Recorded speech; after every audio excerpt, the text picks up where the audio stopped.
Welcome to the sixth episode of Biz in 30. That's BIZIN 30. My name's Jim Grund, and I'm the co-founder and co-host of Biz in 30. Our mission is to provide our listeners and viewers the stories, strategies, advice, and best practices of successful business owners, high-level executives, and entrepreneurs. We want our audience to foster stronger business practices in their own careers, and our guests will help you accomplish that. We are a non-sponsored podcast. None of our guests pay to appear, nor are they paid to appear. Let me introduce you to our co-founder and co-host, Mr. Jim Casper. Jimbo, take it away. Thank you, Jimmy, and welcome to Biz in 30. Today's very special podcast features a very special guest, Mr. John McAulay from the financial services industry. Now, in full disclosure, I first met John about 20 years ago, I guess, and he handles all of our investments, our whole portfolio, and he's done an outstanding job. John's business is in Cary, North Carolina, as well as his residence. He has two beautiful grown children, and he's known throughout the South as the guy who way over married his class. John also is a graduate of East Carolina University. Today, John will provide you with some advice, some guidance and strategies he used to build his business. So without further ado, welcome John McAulay.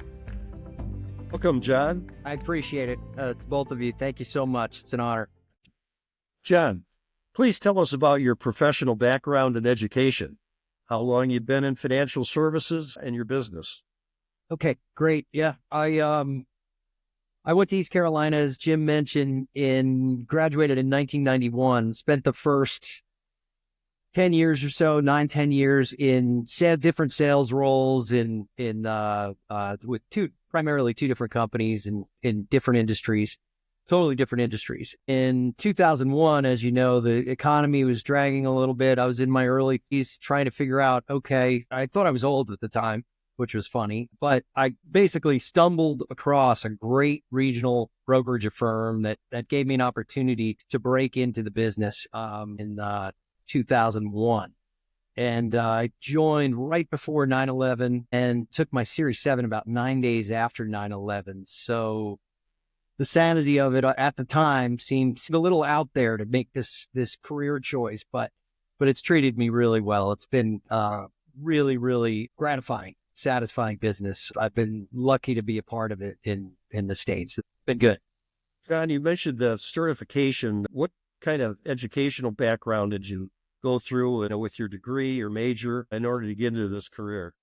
Okay, great. A lot of people have asked me in the past about what really is suited. They assume I'm from a finance background, and business degree and that sort of thing. I did have a history major with a business minor, and which at first glance seems a little different, but I truly believe that you're set up more in our business for what we do on the ground floor, working with clients. We deal with emotions all day long. We deal with patterns and history of markets and that sort of thing, that I think degrees like history, and even half joke about it, I really think psychology, since we deal with so much, is probably as good a fit as anything to prepare you for this industry. To get into the brokerage business, where you're able to do trading and that sort of thing, there's primarily need a Series 7, which is FINRA or SEC based. So they go through the whole fingerprinting, background checks, the whole bit. And then you also have to get follow-on certification out of Series 66. I have those two. I have a Series 24, which allows me to be a branch manager also. And those are kind of the minimal requirements to operate on a daily basis inside of a brokerage house or warehouse as an independent planner, that sort of thing. But I have a little more advanced degrees or advanced certifications. I got my certified financial planner designation in 2005. So about 4 or 5 years into the business, I got it. And it's it's hugely helpful because it gives you the full picture. It's not just stocks and bonds like you think. You deal with estate planning, insurance, taxes, so on, so it gives you a little more of a full picture. And most recently from the American College, I got a certification.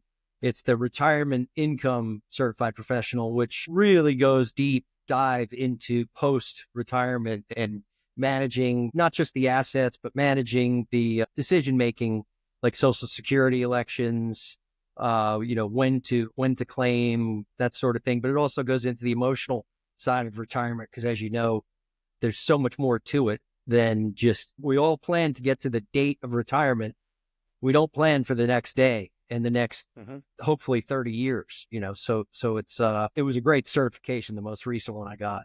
John, are those certifications state specific to North Carolina? No, they're national. The Certified Financial Planner Board of Standards is based out of Colorado, and I believe the American College is up in Pennsylvania, and they're both national programs. And the CFP is much more known, and I would say a little more renowned than the RICP, even though I think they're both very, very helpful.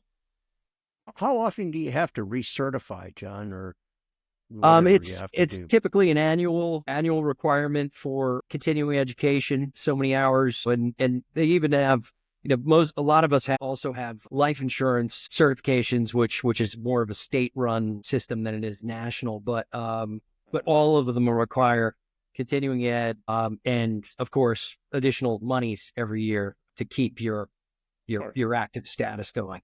Sure, that's part of it, huh? Oh, yeah. The extra. Yeah. So let me ask you a question. Why'd you choose a career in financial services, financial management? I always had an interest in it. I didn't grow up knowing a lot about the business or about investing in general. I came from a pretty blue-collar family. Dad was a gang foreman on the railroad and a Boilermaker. And, my mom had about 100 different jobs.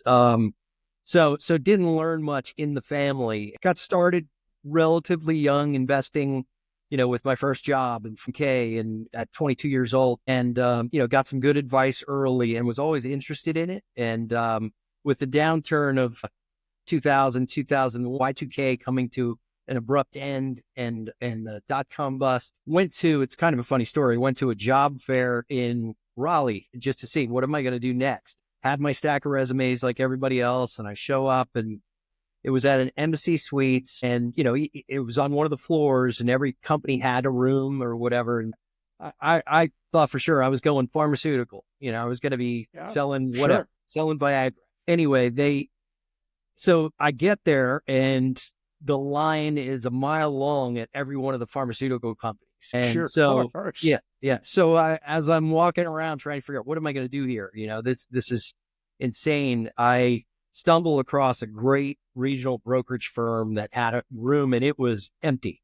Nicest bunch of people you ever want to meet. It was Legg Mason Wood Walker, and very reputable, but very not very well known. But they were Baltimore based, and it was just a great start. I figured I'd give it a shot, and that's kind of how it all happened. It wasn't a real plan. I just pivoted into this space, really. So, and then, people always want to know, why did you start out on your own then? Why did you start your own business? Transitioning to the more independent channel. That was, a lot of it was financial. You saw what the major firms, and a lot of people don't realize that at the big firms, you see all the advisors, brokers with all their glamorous titles, vice presidents, senior vice presidents, whatever, that none of them are salaried, fee-based, commission-based, that sort of thing. So it's all performance-based. But, and so when you see the share that the firm commands, and you realize you can do this business anywhere and really have even more of an open, although most of them are pretty open architecture now. When you realize you can garner a much larger share, have freedom, be able to decide where you work, when you go to work, what you wear. As you can see, I dress up a lot when I come to work. It's it's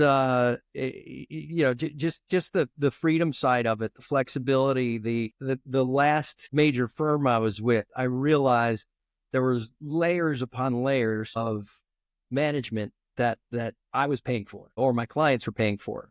So be able to find an avenue to avoid that and find more flat organizations where your clients are your bosses. And that's something my wife Leslie always jokes about. I'll tell people why I like the business and what I enjoy doing about it, and she'll say, you only like it because you don't have a boss.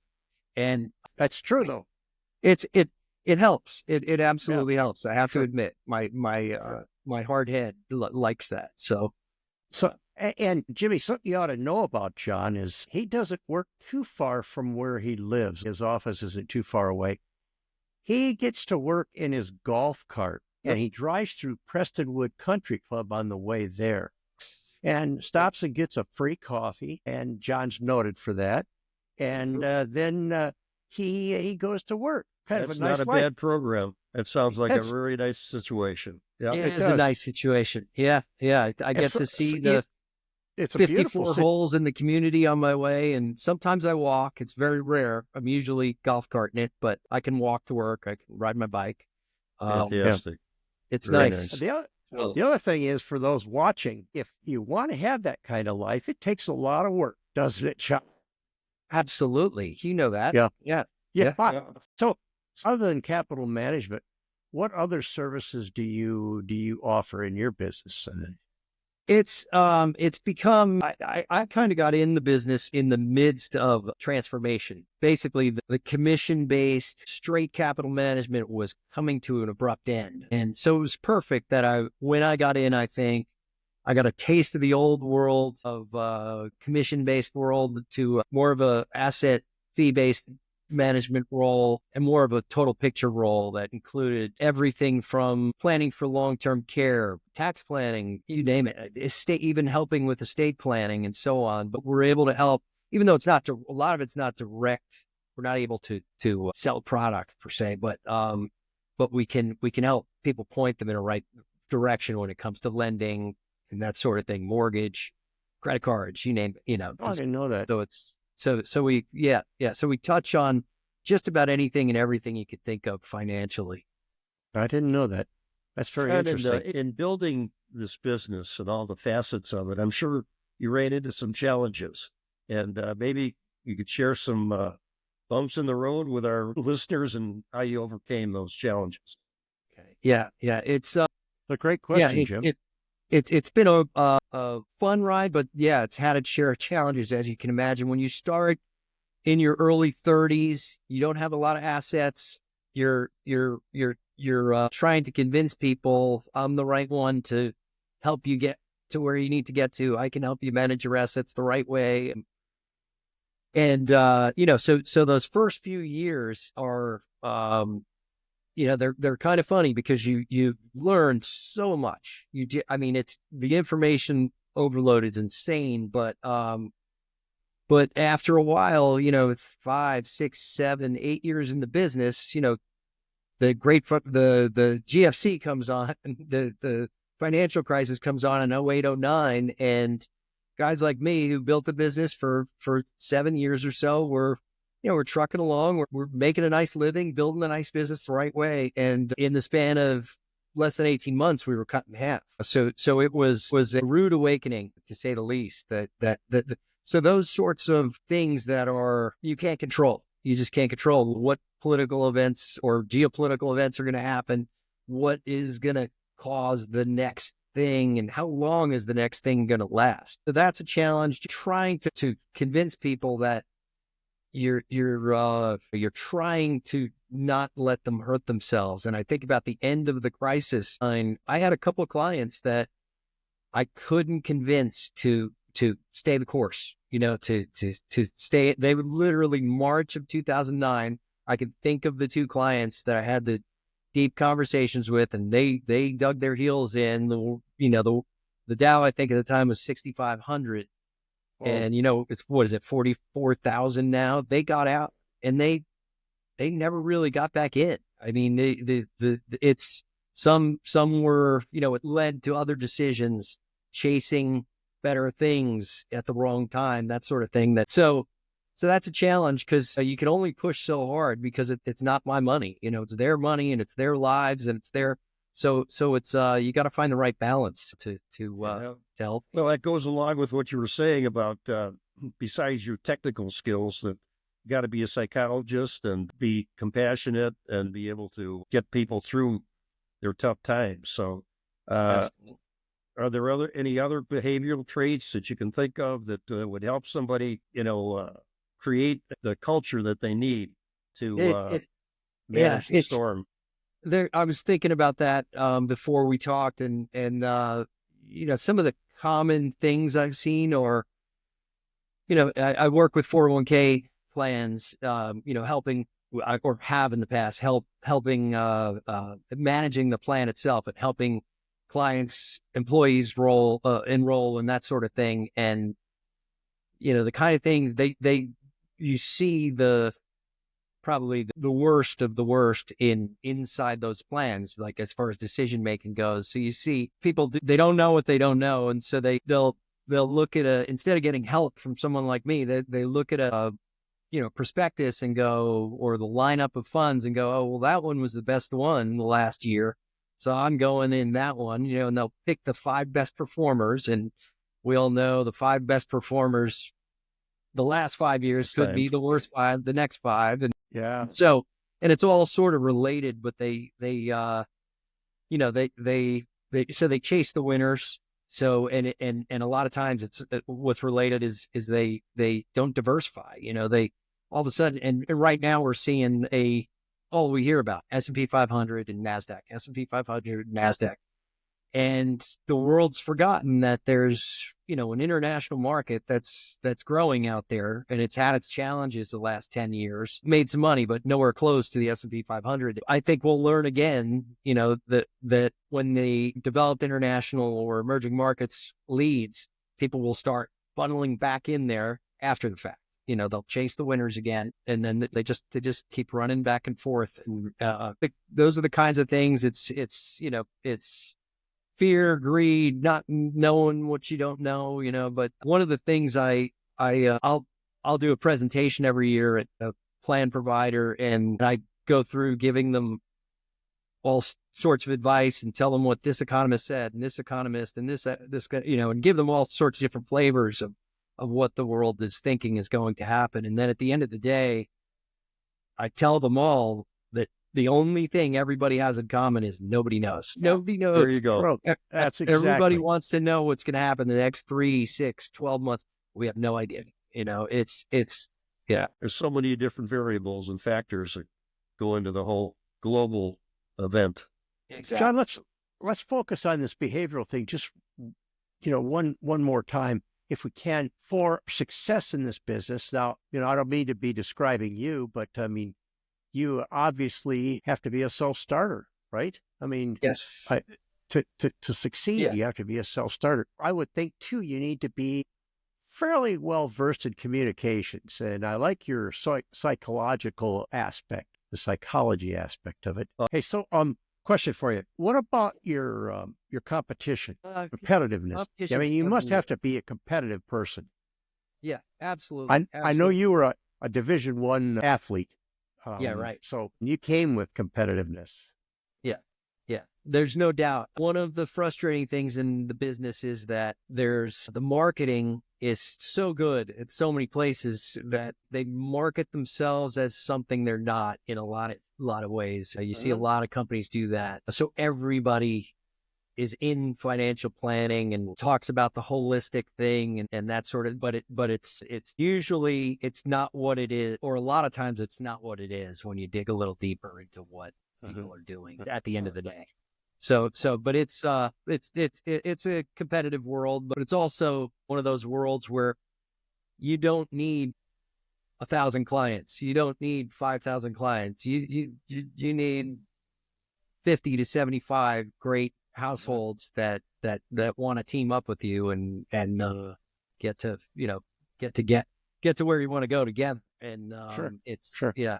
So I imagine you get referrals from your existing customers. for Yes, yeah, and that's the primary way of growing. I think there's a little bit of growth from websites and that sort of thing, but it's very little. I think most people use it as a confirmation. So they get introduced to you, then they check you out to make sure you're legitimate and that sort of thing. But it really is a referral business, So no I doubt. forgot to do that with you, John. Sorry. Sorry. these once a year seminars. Do you generate some business from those? No, they're more of just a lunch and learn of existing client plans, UK plans that I have, and that sort of thing. It's yeah, very little from that sort of thing. It's just really just educational. So all about their existing 401k plan and that kind of. I want to go back to just one thing about the behavioral traits, Jimbo, that you talked about, and it's really good for any business starting, and that to be somewhat driven, self-starter, communication skills, and all those type of things are something that everybody can work on to make themselves more successful. Gotta have it.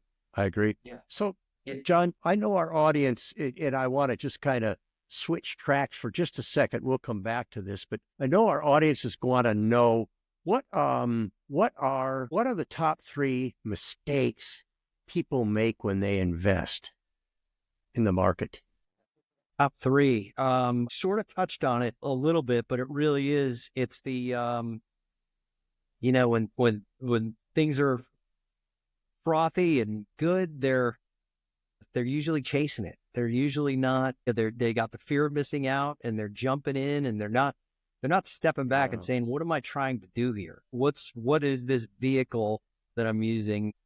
That's one of the other problems. People fall in love with individual issues and that sort of thing. They forget that this is just a vehicle. You're just trying to get to retirement, get through retirement, leave a legacy to your family, that sort of thing. They get too, then they get caught up in taxes. They worry, they're afraid of taking gains. So there's not a real, I guess it all goes back to, there's not a real plan in place. They didn't have a goal, sell discipline, when to trim.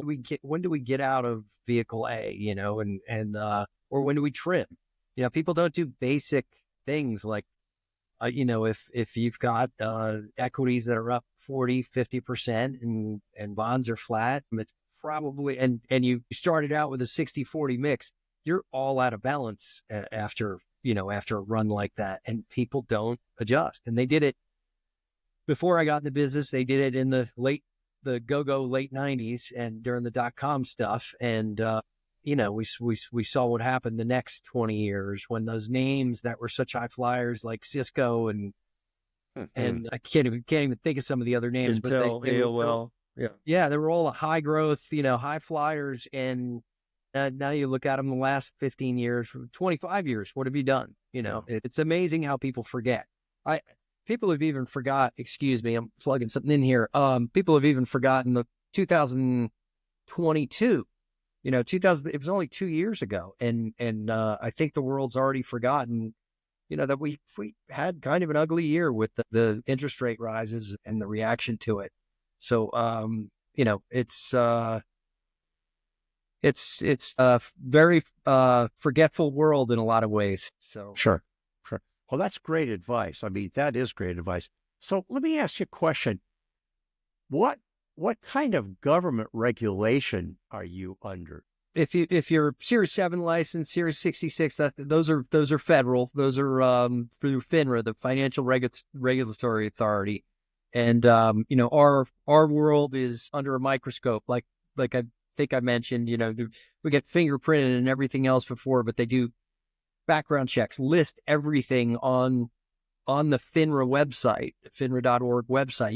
You can find out any information you ever want to know pretty much about your advisor or broker. And it's amazing what they put on there, but you can see previous jobs. I even had a friend I worked with. He had a dispute with a contractor at a second home in Wilmington. The dispute showed up on his record on FINRA, and it, didn't hurt him or anything, but it just didn't look great. It had nothing to do with the business, but everything shows up on there. So it's pretty.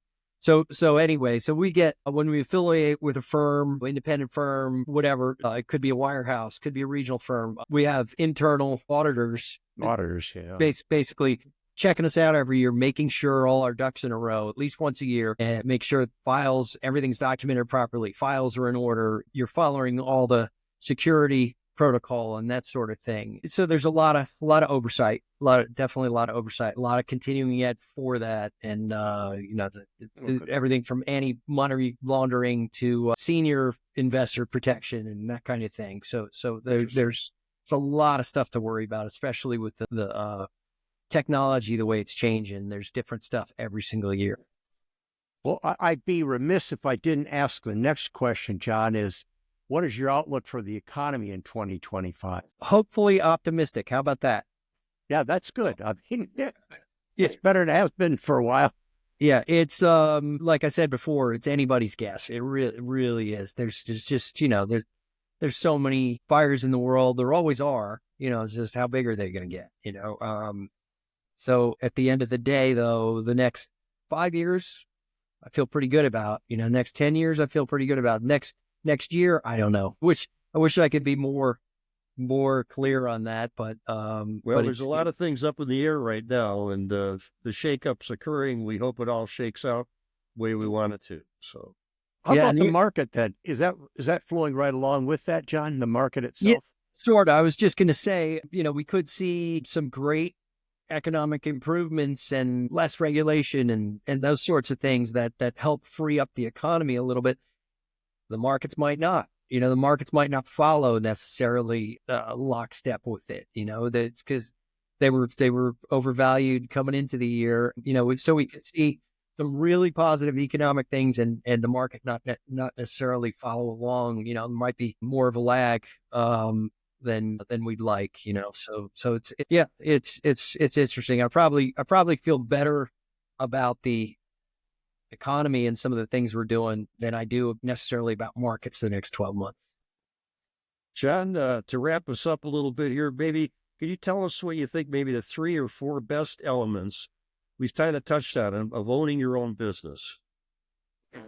Gotcha. Yeah. Thought a lot about that also. The flexibility to be able to build a business and decide, where you work, when you work, who you work with, and also to build a business where the clients are your friends and family. It's a really gratifying business, and in that way, or can be, but like I was saying, I think the ability to work with all sorts of different types of people, and my brother is a great example of the type of person, small business owner, works in the Hamptons, owns a small builder. He's a small custom home builder and does small commercial properties, that kind of thing. On any given day, he can work with a plumbing or a painting contractor and a billionaire.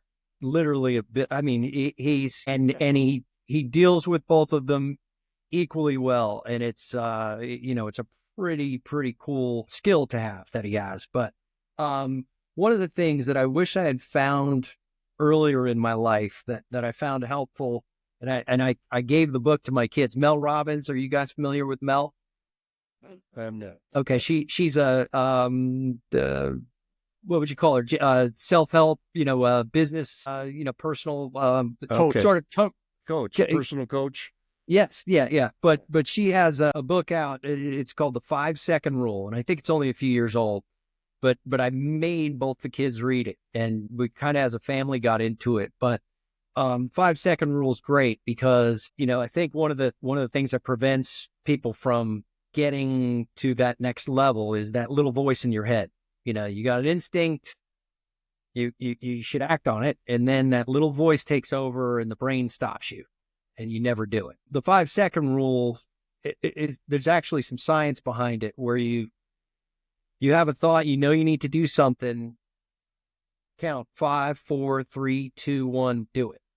And it's a great thing because it shuts down that little voice and you just say, go. And my son, who's a lieutenant in the Army, he claims to have used it a lot because he sat in on a meeting last week with colonels, colonels, lieutenant colonels, majors, that kind of, and then he was the little lowly lieutenant, but he had to give presentations and kind of rub elbows with these guys. And I think that, it really helps you kind of to get moving, to take action, so which is huge. So Well, I think you just answered the last question that I had for you. Was what kind of advice would you give to those thinking of starting a business? And that 5-second rule book really applies, I think, there. Yeah, it's great. Absolutely great. So, well, John, thank you so much for affording all this time today. We know you're busy, and I just want to tell you how much we appreciate it. And I'm sure our viewers do. Now, just the last thing, and by the way, you did a great job. The last thing we want to offer our viewers is an opportunity to ask you questions. What we have, John, is on our website, a spot where they can send us messages, and we'd like to be able to forward those questions to you if that's possible, or we can have them contact you directly, but that is up to you. We would take those questions forward and get back to our viewers. It's a great way for viewers to investigate further topics. So would that be okay with you? It'd be great. Yeah, I'd love to help. So what we want to do is at this time say thank you very much, John, for your time. Jimmy? Thanks again, John. And you can see our podcast on Rumble, on YouTube, Spotify, and X. We encourage all of our viewers and listeners to tune into those podcasts and subscribe. There's a element in there where you can subscribe to our podcasts. Go to our websites, bizin30.com. And thank you all. John, good to see you.